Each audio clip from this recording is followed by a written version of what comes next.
The year the world was supposed to end, my mother bought a tree. Not a real one with the scent of forests and the slow death of needles on the carpet, but a fake one, a monument. It was bought alongside hundreds of tiny bulbs that promised a fierce, unnatural brilliance. It cost more and is worth more than any tree that I've ever known. The diagnosis had landed in our house like a stone in a still pond, and the ripples were everywhere. The word cancer was spoken in capital letters but hushed tones that were louder than shouts. It was 1998. I was 10. The facts as they were presented to me were simple. Daddy was sick. There was no cure. And this Christmas would be the last. And so the tree was a final, glorious lie that we would all tell together. The world outside our house had turned into a place of soft edges and careful voices. But school was a different county. A week before we broke up for Christmas, the principal, Mr. Doherty, came into our classroom. He held the kindest face, worn like an old leather glove, and a presence that silenced even the fidgeters at the back.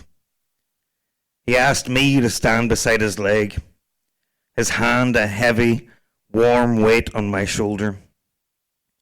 "Class," he boomed, his voice filling the room with a holy certainty. "We're going to say a very special prayer today, a prayer for Nathan's father." A prayer. It wasn't a request, it was a decree, and 16 heads bowed. And I stood there with my cheeks burning, staring at the crucifix behind Mrs. Ward's desk. The silence was a held breath, and then his voice began, the rosary rolling out in a familiar rhythmic drone. "Hail Mary, full of grace, the Lord is with thee. Hail Mary, full of grace, the Lord is with thee." And a strange thing happened. As the words washed over me, a feeling uncurled in my chest, warm and shameful. It wasn't faith, it was spotlight. For 10 minutes, I wasn't some boy with a dying father. I was the center of a holy drama.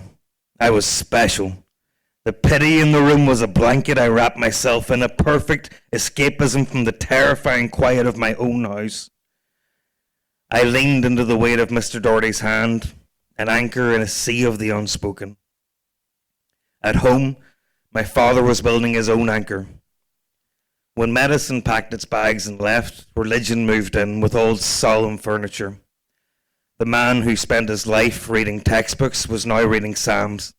He went to Mass not just on Sundays, but on Tuesdays and Thursdays and any other day the doors were open. It wasn't a gentle faith, it was a desperate one. A last resort, conducted with the grim focus of a soldier digging a trench. He'd sit on the sofa, the rosary beads tangled in his fingers, his lips moving silently, bargaining with a God he'd only ever nodded to from a distance before. The day the tree arrived was the day the war truly felt real.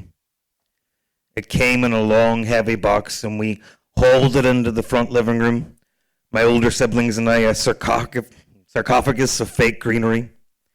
We assembled it, branch by brittle branch, slotting each limb into the central pole. It was a skeleton smelling of plastic and cardboard. And then the moment of truth. Mum plugged in the lights. There was a collective intake of breath. It erupted into light, 1,000 points of sharp, clear fire. It was too perfect, too symmetrical. There were no bald patches, no need to turn the scruffy side to the wall. It was a vision of Christmas as imagined by someone who had never felt the crunch of real pine underfoot. It was glorious, and it broke my heart. This was the tree for the last Christmas, a prop for the final act. We decorated it with the usual baubles, decorations we had made from coffee tin lids in school and covered in glitter, and the contrast was almost funny that humble, lumpy artifacts of our childhood hanging on this pristine, expensive imposter. And Mum stood back, her arms crossed in a strange, defiant look in her face. There, she said. That's it. But it wasn't it. The inevitable didn't arrive. Spring came and Daddy was still here. A little thinner, a little more grey in the face, but here. The desperate fervour of his faith mellowed into a steady, worn-in habit. He still went to Mass on weekdays, Sundays and holidays, and so did we. And the rosary beads stayed by his side, and so did we. And the tree stayed. The next December, Mum hauled the box out of the attic and we built it again, and the year after that and the year after that it became the backdrop to our lives. It witnessed the chaos. You see, our house was never quiet, and still isn't. I have 4 older siblings, and I have 3 younger siblings now too. My mother, on top of all that, fosters children. Children came and went, a river of small, confused and wonderful faces flowing through our halls. Some stayed for weeks, some stayed for years. The tree saw them all. Its unchanging fake branches watched over dozens of children who found a temporary harbour in our chaos. And the years bled into each other. The last Christmas tree saw me through my teens, through my first heartbreak, through 2 failed attempts at university. It saw my father, the man who was meant to be a memory, play with his grandchildren, his great-grandchildren, ones he was never supposed to meet. It became a joke, then a tradition, then a relic, and finally a part of the family. Its once fierce lights grew a little dimmer, a few bulbs winking out over the years, but we never replaced them. Their absence is part of its story. And this year, as I was writing this, the tree was going up again. It's 2025. Daddy still sits on the sofa, still holding his rosary beads. He's been doing that for 27 years since his last Christmas. Me and my older siblings have all had children. My next youngest sister is pregnant with twins, and the news was met with the usual chaotic uproar. My mother is fostering another baby, who is part of this Christmas coming, and the house, as ever, will be full of people who we all consider family.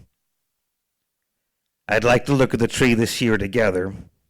This plastic, perfectly lit monument to a tragedy that never happened.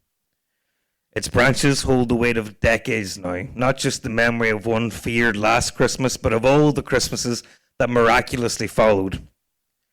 It holds the ghosts of ones we lost, songs we sang with our grandparents, the laughter of my nieces and nephews and my own children, and the quiet, stubborn, miraculous presence of my father on the sofa.